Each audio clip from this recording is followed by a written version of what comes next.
it's a whole lot of work. I don't know who's going to champion it. The damage is just too much. We need to rediscover ourselves as Africans. The West, all they've done is to sell their religion and their books to us. And there's nothing more than them recolonizing people. You go to the church and they brainwash you. They ask you to give them 10% of your salary. And they say miracle is coming. And there's no miracle coming. How can you sit at home, you're not working, and you expect to be rich? So it's brainwashing. They brainwash people. I don't know why people are so blind. If you see what the churches are doing in Nigeria, instead of them building industries, you see the mega churches they build. So how will the country improve when all you think is to build churches? There's no corner in Lagos that you find a church. When I became VC of UCT and I saw that 2 million rand was budgeted for my inauguration, I asked myself, why are we spending so much money?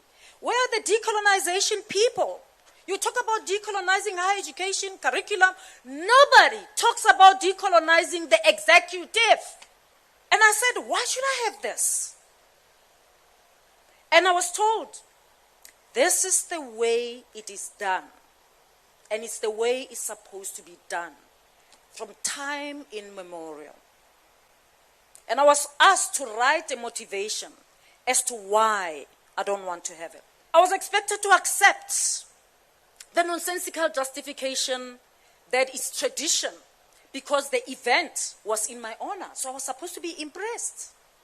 It is absolute nonsense. How could I, as a black mother, in good conscience, waste millions on a party when the lives of hundreds of students are on pause, they've completed, but they can't graduate because they owe the university. Some of them 10,000 rand, some of them 20, some of them 100. And I'm going to have a party for more than 2 million. It doesn't make sense. But of course, no one in the country asks that question when inaugurations are held. Why? Because it's time to buy a new dress. The reckless deployment of South African troops in the DRC, which began in December 2023, was presented to us as a peacekeeping effort. The truth is that our soldiers are not there to maintain peace. They are engaged in a direct combat, fighting against the highly armed and strategically superior M23 rebels who are supported by the reckless president of Rwanda, Paul Kagame. Our government has deliberately misled the people. The reality is that our soldiers are fighting an enemy that has better weaponry, better resources, and better intelligence. They are left vulnerable, fighting a war they cannot win, all because of the failures of this government. The recent M23 offensive on Goma has highlighted significant shortcomings in the South African National Defence Force deployment. We must be clear, the deployment of our troops in the DRC is not about achieving peace. It is about sacrificing our soldiers for war that has no end in sight. This government continues to send them to die in foreign land, and when they do, their bodies are not even repatriated with the dignity they deserve. We cannot allow more lives to be lost in a senseless conflict while corrupt politicians continue to loot and mismanage our defense resources. Bring them back home now. Many of the leaders that you meet on the continent have no sense or no idea, no appetite to bring young people into the spaces of politics, spaces of business, spaces of innovation as a way of firewalling what they've built as legacies. Young people with degrees roaming around the streets, young people highly educated, highly skilled, cannot be used within government or business. Why? Because we have no belief in our own children. So fundamentally, the problem we have is many of us here on the stage, we know a bit about technology, but the young people who can upgrade us, we'd rather not deal with them, and we want to go back to Cecil John Rhodes and the Mungo Park's great-grandchildren to get advice on how to run and govern our own people. For a Nigerian to be recognized for their policy suggestions to be recognized, they have to go overseas and sit in a white. This hatred of the self essentially means we cannot invest in our own research institutions. We only believe in black people once white people have put a stamp on them. We need to heal from what we have done to ourselves and what others have done to us. We need to create the Africa that we desire. Let me take the simple question of the institution of marriage. When we were trained as lawyers, you'll remember us being told that marriage is the union of one man and one woman to the exclusion of all others. In some African societies, marriage is the union of one man and one woman to the inclusion of all others. The Kenyan constitution, and I believe the Ugandan constitution now contemplate that polygamy is a recognized institution, and that you can register. The Kenyan constitution allows it, that you can register, this is my wife number 1, wife number 2, wife number 3. The only thing is that you must make a decision at the very beginning. In other words, if you think you can be or you may be polygamous, don't enter into a union that excludes you. Don't go to the Attorney General's chambers. But if you go to Basoga customary law, Jopadola, Allure, then you are good to go. I will never be bullied by Elon Musk or Donald Trump. Because I've never done any crime to anyone. As of yesterday, I was in an auction in Rustenburg. In that auction, 95% of those people were white people, wanting to demonstrate to Elon Musk and Donald Trump that I'm with the people you are saying I want to kill. Why do you make me an international criminal for asking for dignity of black people? I've not committed any crime against anyone except to say, let's restore the dignity of black person. If you don't have the land, you will never have dignity. And I was saying to those white people yesterday, you are not going anywhere because it's nicer in South Africa. There is no any other place which is more nicer than South Africa. The only thing you need to change is your hearts. You must learn to share and share the land with the rest of other people. We are in a robust engagement as people who were excluded from the economy of South Africa. And that robustness might look like it's violence against a particular nation. It is not. It is our cry to have our dignity back. We are being told to keep quiet, otherwise we are going to be declared international criminal. I'm so happy to be an international criminal. You know why? Because Nelson Mandela was an international criminal. That's what they declared him, for fighting for the freedom of our people. And if it means I'm joining in the ranks of Nelson Mandela by being declared an international criminal for fighting for the rights of my people, I'm a proud international criminal. I'll persuade the persuaders not to persuade them.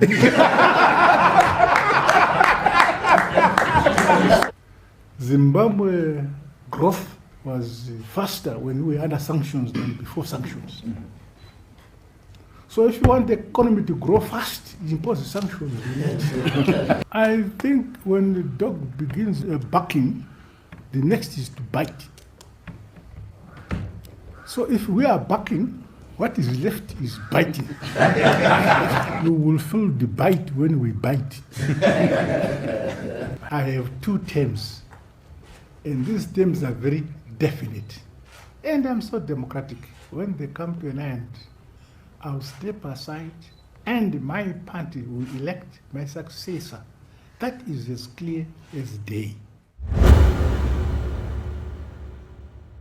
Erasure of history, of images and symbols of past greatness through plunder, falsification, and alienation. That is the erasure of your cultural meaning and identity. As Ngugi wa Thiong'o said, it's an attempt to create the impression that your past is a wasteland of non-achievement, that you have no reference to any greatness, to any science. Even as we stood amidst the pyramid, as we stood at the great Zimbabwe monument, as we stood at the remnants of the Benin Kingdom, the first city in the world to have lights, as we stood in the midst of greatness built by our ancestors, knowing that Mansa Musa was the wealthiest man in the world at some stage, they still wanted to persuade you that you have no value, intellectual, physical, or spiritual, that your beliefs are mere fetishes. But this conversation is not about victimhood. This conversation is about our agency, that we are not what they said about us. This conversation is about redemption based on three anchors. Number one, memory. That the one thing you do is you assume a cow or a horse that you used to plow has no memory of the whip you placed on its back and of the cruelty you did to it yesterday. We're not horses, we're not cattle. We're human beings. And we have a right to memory because memory is a terrain of struggle. Jewish people were deemed entitled to memory for the Holocaust, and today nobody ever tells them it happened too long ago. Today, on a particular day called the Day of Remembrance, the British wear a red poppy in remembrance of their heroes who fell when? A long time ago. About the time when the genocide against the Herero and the Nama was happening, about the time when they were hanging Nehanda, Nyikasikan, around the time when they were carrying out the atrocities against the Mau Mau. It may be a long time for others, but we live in a generation which, because of alienation and dispossession, is entitled to say, we owe ourselves the duty to heal from our own wounds. We owe ourselves the duty to hold our own dictators to account, but we will not allow you to try and construct political amnesia and erasure of your own contribution to the dysfunctions in the society we live in. One of the things people say about colonization, but that was a long time ago, you have to forget about that and move on. Okay, let's do that. But don't keep getting money from the German government because of the war in 1945. Because the German government is still paying every European country compensation for the war. But that was 70, 80 years ago. Let's forget it. Let's move on. We are constantly being told that we are poor. So we believe it. People go to those countries and they will go blindly past the villas, the good neighborhood, and they will go to a village until they finally find that shirtless kid on the street to pick that kid and make a selfie. Yeah, I'm in Africa. Because that's what they've been told to believe. So you don't see the other things, you see only what you need to see. The unfortunate thing for people in Africa is when we see the white person, those are our savior. And a lot of white people believe also, you know, when they go to Africa, they are going there to save Africa. The people you are saving have already 3 meals a day. Maybe he doesn't have that fancy car, but the fancy car that I see here is bought on credit. If I don't have enough money, I don't buy a car. In Nigeria, for example, you don't buy things. If we have to go on credit like Europe goes on credit, America goes on credit, we will have the same things. The whole country will be happy because we just be throwing money around. If I say to you I have a house in Africa, that is actually my house. I don't need to pay a mortgage on it to anybody. That is actually a house that I've paid for. If I say I have a house here, is it your house? It belongs to the bank. If you default like 2 or 3 times, they take that house from you. Show me one country that USAID was in and education improved. Show me what country where USAID was in and healthcare improved. The end result, they mean no good. They can turn around and give us an inventory and say, as long as you have been in Africa, show us your success rate. You claim you are helping governments with education and healthcare. Show us your success rate. Africa has been the provider. If you look at Europe, Europe cannot survive without Africa.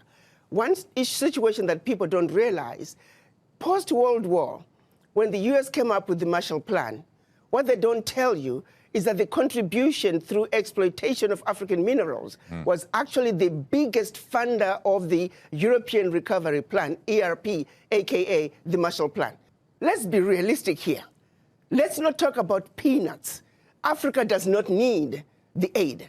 What we need is for those who are exploiting Africa to stop.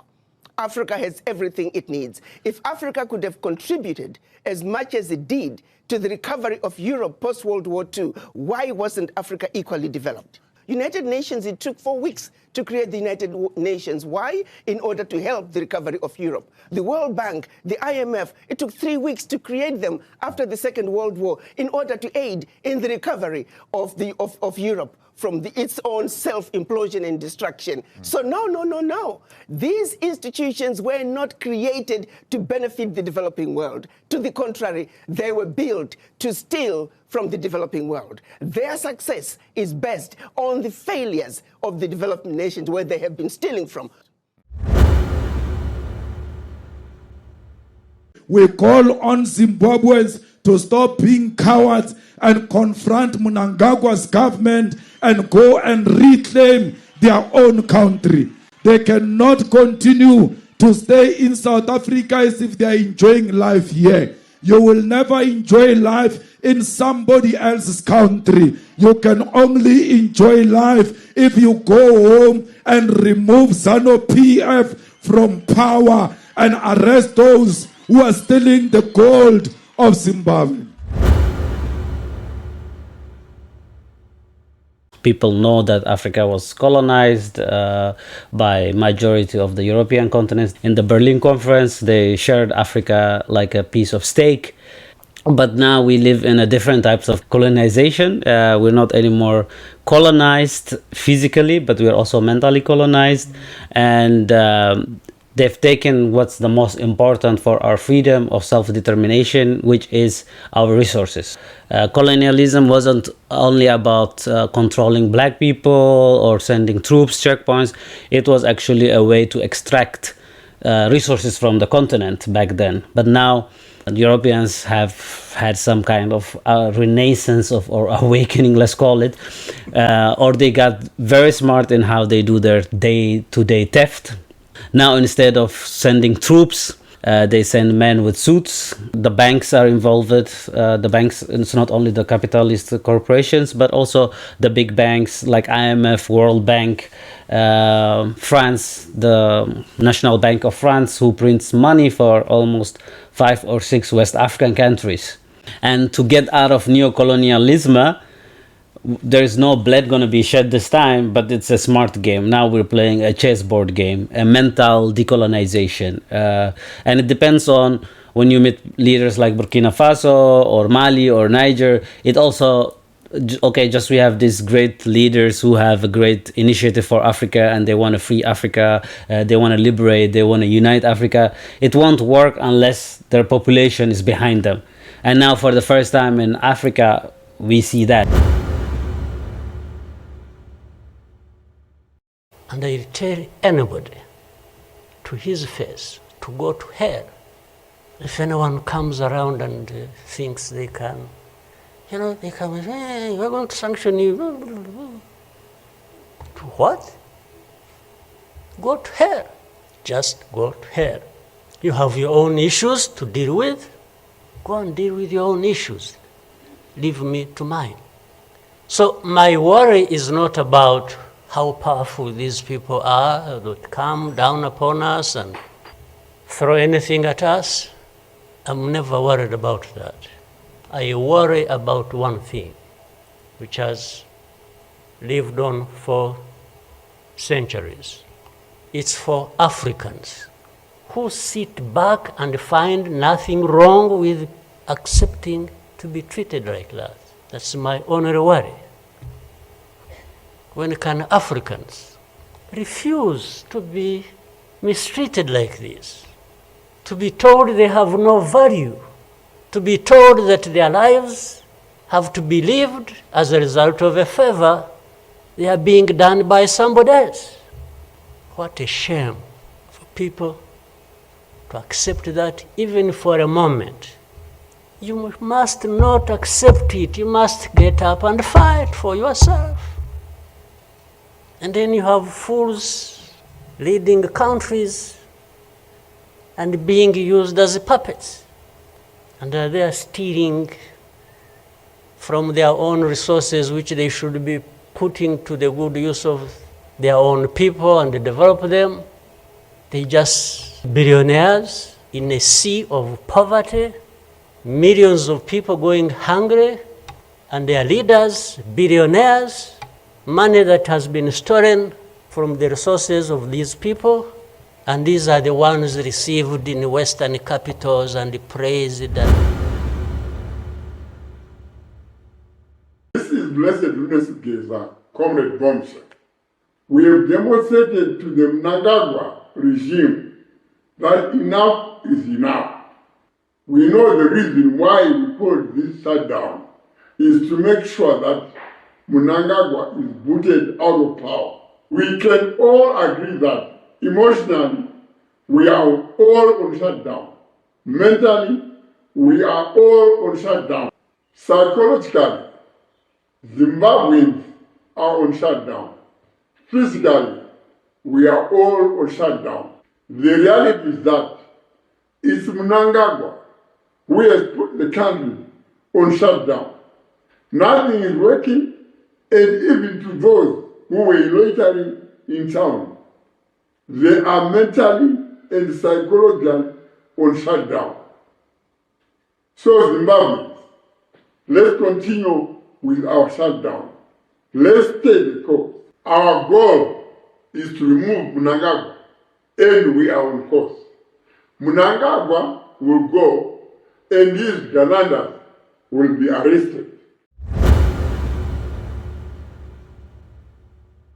We must never allow that South Africa must be bullied by imperialist forces. America must never tell us what to do. The same United States, which is furious at being cut off from the riches of Burkina Faso, cannot tell us what to do. We stand with Captain Traore. We stand with Traore because we know that Traore stands for the unity of Africa. We are Traore, and Traore is all of us. If they kill Traore, you must know they would have created another wound in the continent of Africa. We must defend him the same way we defend the unity of Africa. We must defend China for defying the USA and telling the USA to go to hell because they don't understand how the tariffs works. Donald Trump is an enemy of himself and all of us. And he must know the EFF is not scared of him. The EFF is not scared of Israel. The EFF is not scared of Morocco. The EFF is not scared of the imperialist forces. The EFF will stand on the side of the people of DRC, the people of Sudan, and the people of Sahrawi. Elon Musk will never come and open his business here in South Africa as long as he doesn't surrender 30% to the South Africans. No one must come and do business in our country without involving our own people.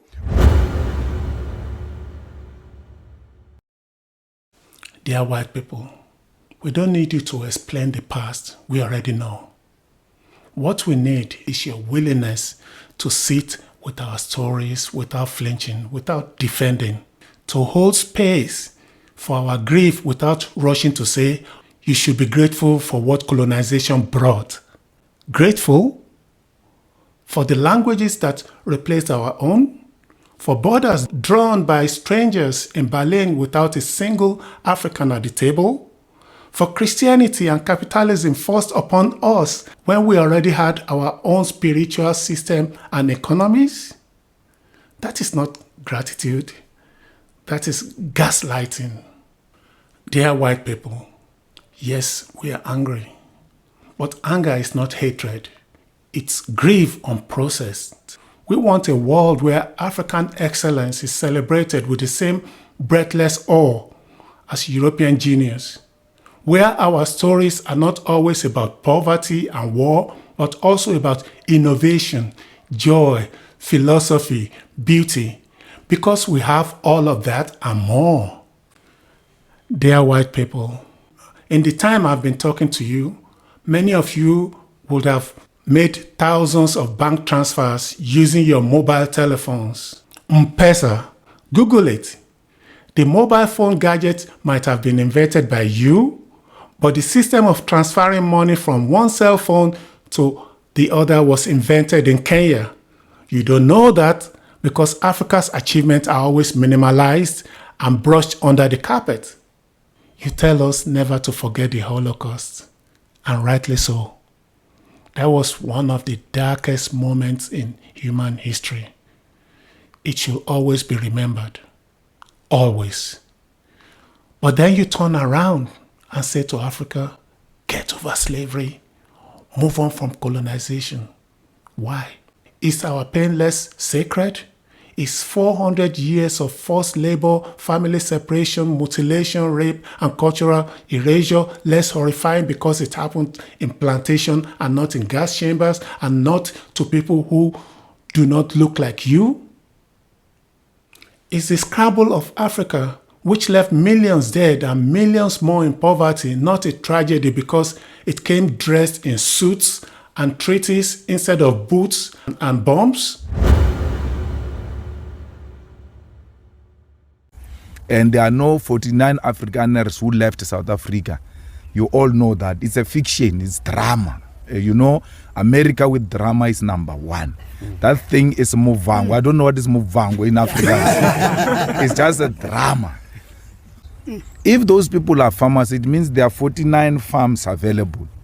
Why are we not expropriating them? Because they've abandoned them.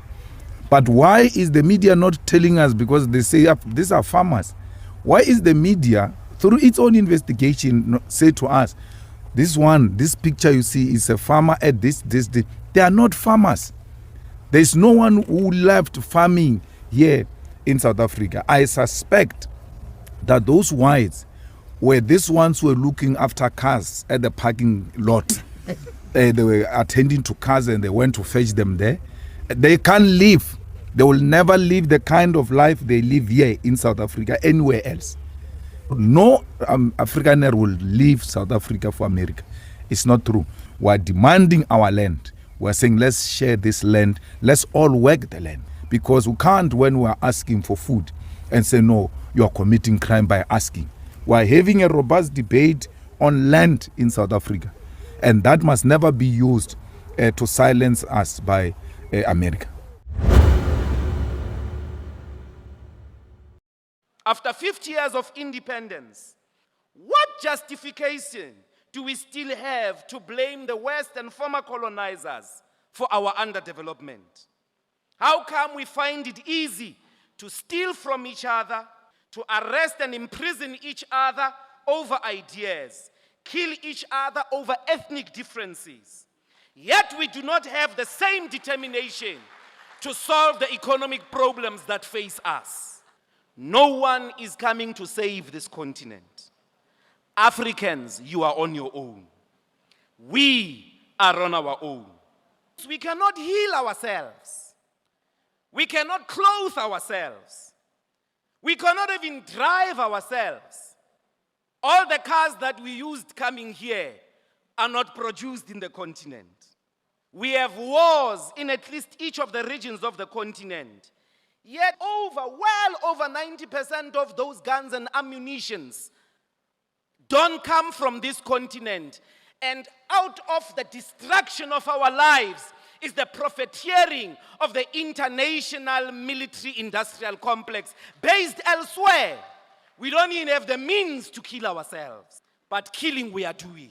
Even in thieving, the majority of the thieving in the population is not local thieves here in Africa.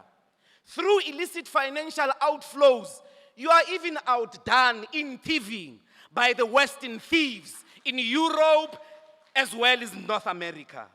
The genesis of our freedom is we must be responsible for ourselves. This is the true meaning of liberation. This is the true meaning of freedom. I went to school in the US when I was like from 15 to 17. And the narrative of being African, and I remember even when I got to school and the people were asking me, oh, how did I get here? They're asking me, oh, do you guys have airports? And I told them, like, you're playing on any car that you have in America, we have it in Nigeria. So I've always been preaching pro-African since time, even before I started doing music. I moved back to Nigeria. I could have stayed in America. The main thing for me is I don't feel like validation with our music from America or the UK, I don't think that should be the goal or the mission to feel like, oh, once I make it to America, once I make it to the UK, I've made it. You know what I'm saying? We should be making it here, back home. I was in Paris Fashion Week. Half of the models were African. In New York, the biggest restaurant in New York now is a Nigerian restaurant called Lagos Lounge. So it's happening not only with music, but with the culture as a whole. But I just feel like we just need to bring it back home. The same way the children of Palestine are fighting, we are with the children of Palestine because we were there before. We know how it feels to be oppressed and to be dispossessed of your land. We were dispossessed of our land, and that's why we are on the side of the dispossessed, and that is the children of Palestine. You see, this EFF, even Donald Trump is very scared of it. Even Elon Musk is very scared of this EFF. That's why you must know wherever you are a powerful force. We must never allow the USA to dictate to us what needs to happen in South Africa. Ramaphosa said he will never be bullied by Trump. But when he arrived there at Oval Office, he was shaking like a small boy. He was bullied in America by another president, and that president forced him to watch a movie without his permission. They just said dim the lights and they played a movie for him. No one does that to another president. Colonialism is not the presence of foreigners in your country. The coloniality of power is a mentality that you accept your assigned place as a dependent in the global division of labor and a provider of raw materials, incapable of designing technology, incapable of creating power and wealth, incapable of becoming a competitor, incapable of ending your own poverty without that external help, incapable of creating knowledge that's alternative, knowledge that's independent, incapable of taking knowledge that you've been given and applying it for your own emancipation. The coloniality of global power is related to this. Teach a man or a woman to fish instead of giving them a fish, and many of you have heard me say, well, that depends on whether there are still rivers or the rivers have been dried up by climate change and overconsumption. So it won't matter whether you are teaching me how to fish or giving me a fish. There is no way to do either. When do we get to doing certain things our own way? My friends, you are scandalous echo chambers of the empire because you do not invest sufficiently in knowledge, in questioning good is good, but what is the cost of good? You are educated so that you sound like those who educated you. Keep repeating these things, right? There's a rise of dictatorship. There's a rise of authoritarianism. You sound relevant. You have to say these things because a parrot must sound like its master. But I didn't come to Africa, to Kigali, to hear you repeat cliches. I came here to ask, what is the link between Africa's natural resource wealth, Africa's philanthropy, Africa's middle class, and finding alternatives? I think the biggest givers should be African thieves. Every time we arrest someone for corruption, many of you are saying, let's arrest them. Let's just go to their house. We take the Rolls Royces, we take the mansions. We then say, well, you are going to go to prison for your criminal liability, but for your moral liability, you are going to contribute to 100 schools, to 1,000 hospitals, to paying the fees there. We're still going to take back the money that you stole. But since you are creative at creating money without working, be creative in creating value amongst your own communities. But the biggest education for this sector is stop these pornographic visits to villages and to slums, where you come and you view in secret poverty of the people, and you go back and you write a glossy report. We're intervening. What did we do? We built 3 Blair toilets, 4 water taps. We sent 1,000 girls to school. Do something more radical. Thank you. People saying, oh, they have power, they have capacity, they have everything they need to even threaten this capital where all of us are now, from a distance. We told them, we may not have that capacity ourselves. We will find you there.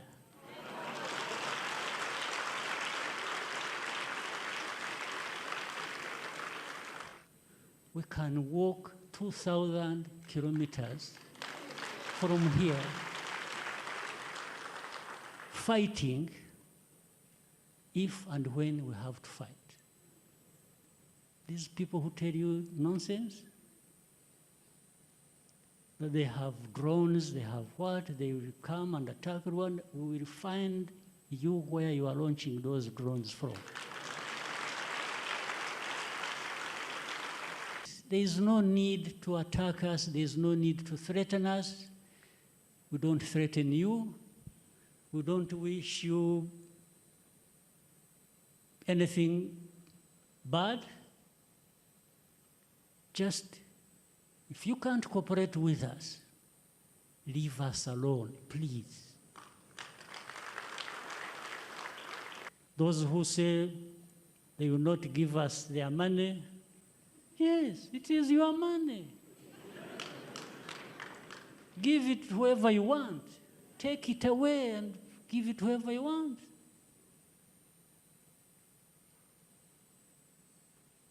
Do we need the money? Absolutely. You are right to come and ask me, where did you put our money? I will show you. I will show you the roads. I will show you the hospitals. I will show you the schools. I will show you everything where we put your money. But for you, over me, wagging a finger to me, I will break it.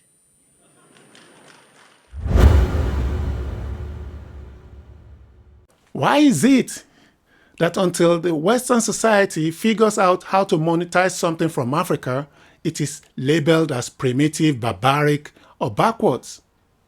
Because simply put, the West has long thrived on a system where value only exists when they define it and profit from it. In many African communities, walking barefoot is a part of life, especially in rural areas. For centuries, Western visitors saw it as a sign of extreme poverty or neglect.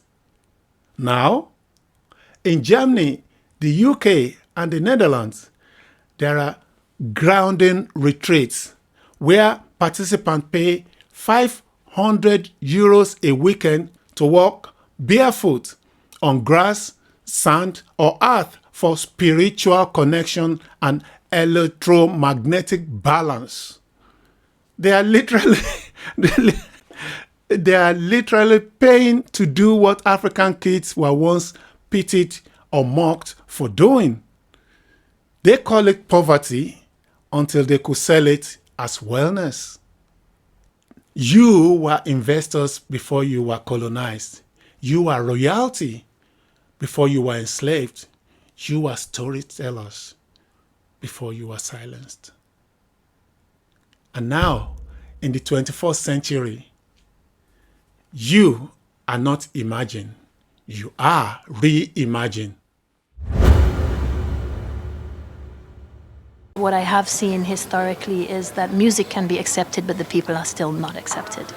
And what I'm always mindful of hoping for and raising, I think, just to be conscious of that is music is an art form that represents the history and the culture and the traditions of the very people that create it.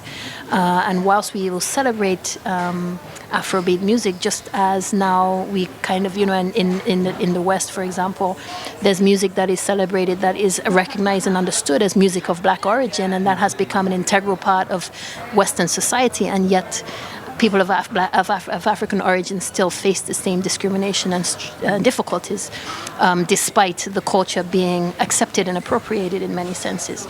And so I'm mindful that I don't want to see that same path unfold for Afrobeat, where it does not become a situation of cultural appropriation. It is something that is understood as, that is innately connected to the African people, innately connected to representing the history of Africans and also their culture.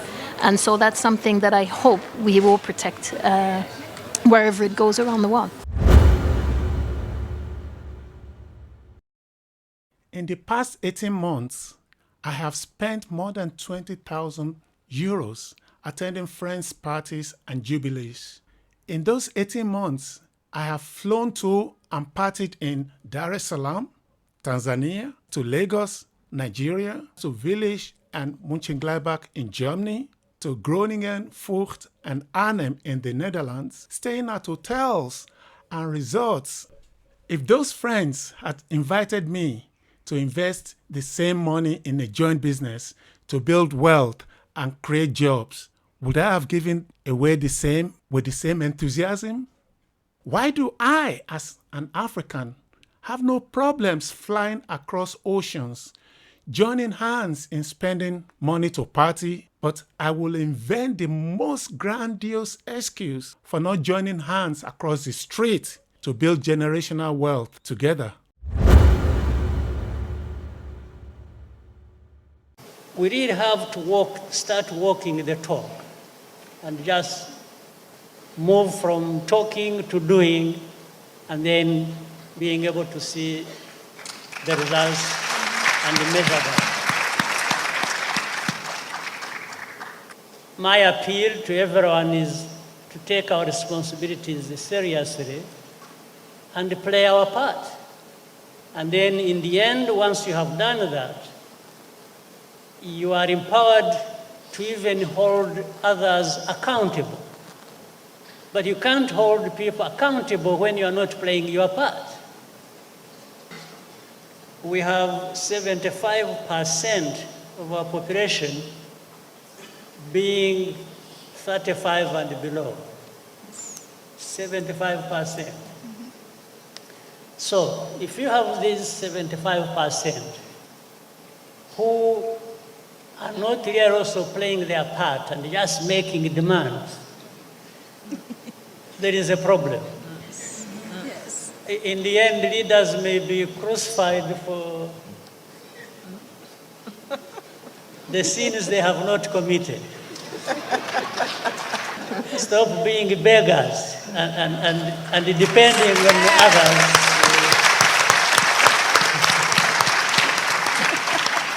We can't keep depending on the rest of the world. When we have everything, when our people know what to do, when there is really nothing lacking. Wow. I rest my case. Wow.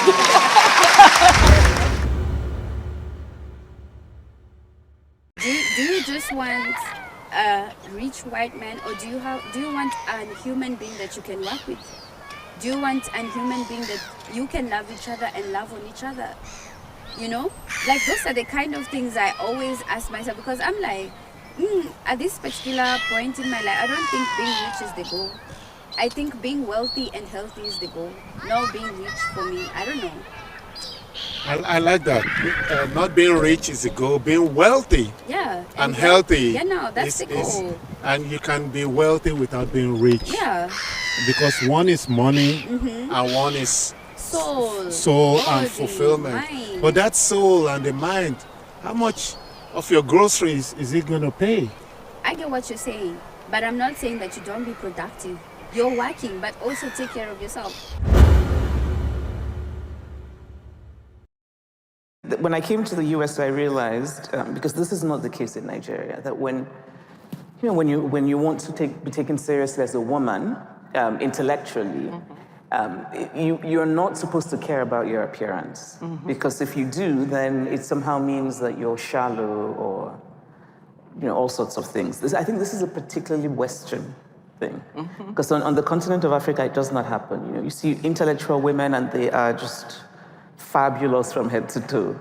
And nobody judges that in the way that it's done in the West. And I think that there are many women like me who are, very interested in the life of the mind, but also care about appearance and femininity. You know what? We're done pretending that we don't care about appearance. That's right. Yeah.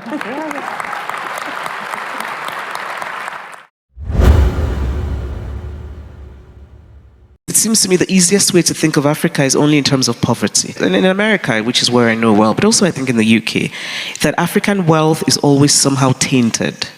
That to talk about a wealthy African, there's always a sort of smirk or a sneer in the way that wealthy Africans are talked about, as though every wealthy African is a thief. Now, a number of them are, as are Belgian wealthy people and American wealthy people. There's a level of wealth that one cannot have in the world today without having done something shady. That's just the truth. Or without having manipulated this ridiculous capitalist system that's really not even capitalism. But I'm an Igbo woman. Traditionally, Igbo people are traders. The real capitalists. They created things, they sold them, they bought other things, they made profit. It wasn't magic money and valuations that make no sense. And by saying that, I mean that when it comes to real trading, it's something that's actually in my DNA. There are many wealthy Nigerians whose money is clean, whose money is from businesses that are legitimate, who haven't stolen money, and it's impossible to understand a society like Nigeria, which is extremely materialistic, without understanding the proximity of poverty and wealth. So we have to engage with both. You cannot understand Nigeria if you look at Nigeria only as a place of poverty that you want to help. You will be shocked at how the so-called people you want to help will talk to you. I don't, in fact, think that I should even be explaining why I have wealthy African characters. I just do. 3-4 young people, they came to our foundation. And they said to us that they, as young people, have a problem. Because the history that we know, that history tells us one story, which that black people will always fail. We look at the history, there's a history of slavery. We are taken as slaves. There's a history of colonialism, we are colonized. There's apartheid, we are oppressed. And they say we can see the problems in the country, in South Africa now. But we are not motivated to say anything about how to solve them, because we know for a fact that we will fail. If you look at South Africa, economy is in crisis. The politics is in crisis. Crime and corruption, crisis. Even our relations with the rest of the continent, crisis. There's nothing you can look at which does not say crisis, what people call Haiti. That was the first Black Republic formally constituted on the 1st of January 1804. And you know what had happened in that particular history? The African slaves stood up, rose, took up arms against slavery. They defeated the British, they defeated the Spanish, they defeated the French. The historians here will know this thing that the Americans talk about the Louisiana Purchase. Louisiana was a French colony. But in the end, the French decided to sell it to the United States. Nobody asks the question, why did the French decide to sell Louisiana to the United States, their colony? It's because their army was defeated in Haiti. They couldn't defend this territory because the French army was defeated by the African slaves in Haiti. I don't know whether they are historians here. To tell that history so that these young people can say, we didn't know our people could do that. The black slaves in Haiti was 60% first-generation slaves. They were fresh out of the continent. And they decided enough of the slavery. Stood up and defeated 3 European empires. When you tell that to young black students, you mean we did that? Exactly to make the point that this inferiority complex which you inherit, including from your history, is wrong. How do we defeat that sense of inferiority among our people?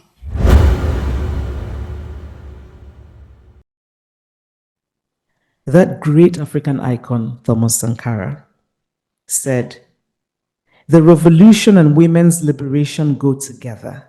We do not talk of women's emancipation as an act of charity or out of a surge of human compassion. It is a basic necessity for the revolution to triumph." And I wish that African leaders today would read Thomas Sankara. I recoil whenever I am described as a feminist writer. I am not a feminist writer. I am a writer who is also a feminist. To add the label of a movement before the word writer is to take a rusty, jagged knife and hack at the sublime. A story is a very powerful thing. Stories can take away dignity, but stories can also restore dignity. Stories shape politics and perception. When good men and women come with good ideas, with good proposals, your typical average Kenyan will vote tribe because of 200 shillings. So we are also co-authors of our own misfortune. The time for us is to wake up. If you are living in Nairobi, what does it matter, the tribe of the person that you vote? When you are boarding a plane, do you ever ask the tribe of the pilot? When you are taking a matatu, do you ever ask the tribe of the matatu driver? You simply want a good matatu driver. But when it comes to driving the nation, you now ask whether they are from your clan or for your tribe. So as long as our conversation is around tribe and tribal kingpins and around the money that is used to bribe us, we'll never change this system. So as long as we have mannerless politicians who are ethnically inclined, whose greatest claim and desire is to achieve 2 things. They have great appetite to seek power by hook and crook, and great appetite to retain power by hook and crook. And why do they have those 2 major appetites? Because power gives them privilege, power gives them immunity, and power allows them to run roughshod over the people. And because the people are ethnically divided, it is easy to remind them that it is our time to eat. That is why you hear the kind of rhetoric that you hear in the country where people are now dividing themselves along ethnic lines. But what can we do beyond lamentation? Organize. And I believe the organizations are coming in a proper way. They must be coordinated. The problems of this country are not going to be solved by these people who suffer from the Messiah complex, who believe that they are Moses with rod and staff in their hands going to part Red Seas and summon pillars of fire to divide us, between us and poverty. The time is now to think about the country. 3 countries in our continent decided to move away from some oppressing country. If we said, this is our Africa, this is what we want to do, We are powerful and we can do it. But unfortunately, oppressors have something they did to people who are oppressed, that they make them really to believe in the oppressors, that they are the most important, most clever, most rich, when it is not. But the unfortunate thing is that at times, what good things are done by us are taken by others as wrong because we are interfering with the boss. Once those countries said, sorry, you who have been oppressing us for so many times, we now don't want you. Take your soldiers out, everything. We have nothing to do with you. When those brave people who have taken themselves out of trouble and be on their own, what did our own organization said? Africa, the OAU, raises a statement that these countries are going to be isolated because they've done that, when they are liberating themselves forever. It tells us where we are, what we need to do to liberate ourselves. Some of us, with some comrades in the continent, we now have a view that the OAU is no longer the OAU that understands what it is supposed to do. It is time to liberate ourselves. And we have a right to do so. And therefore, we must change our thinking about Africa and its relationship with the colonizers. Where we are not wanted, that's where we are going actually. There where America doesn't want us, that's where we want to go. Because it doesn't matter, we want to express our views. It doesn't matter how much veto powers they've got. In the Security Council, we want to sit as a permanent member of the Security Council and challenge this thing of veto powers. We know we're not wanted there, but we want to sit there. We're not going to retreat about that. We're not going to retreat that because we're not, the G20 necessarily, there's no one who doesn't want us in the G20 except this fool. It's this guy who's got a problem with us and by extension America. And America is not a G20. We are a founding member of the G20 and no one is going to push us away. We are going to mobilize international communities to condemn Trump's action. We still have a year where we need to mobilize communities. Even if America decides that I should no longer enter America, it's okay, I will enter Zimbabwe, I'll enter Botswana, I'll enter Nigeria, I'll enter Africa, my home. Why should I be concerned about people who are going to feed me beggars and make me fat when I can go to Nigeria and eat jollof? Nice, nom, nice food. Nigeria, you must, DSG was there. We're given a nice jollof rice and what is that, goat soup, pepper soup, by the governor of Enugu State. Ah, la la. Hey, my guy, we were sweating, but we're not stopping.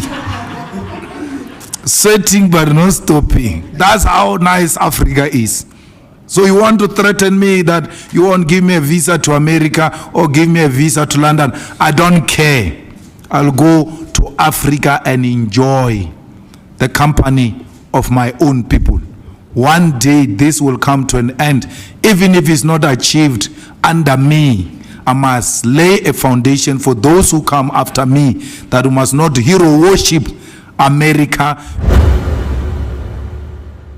I was listening to my good friend, the Minister for Agriculture, or the Cabinet Secretary for Agriculture, And he was telling Kenyans that we import, is it 5 billion eggs or thereabouts?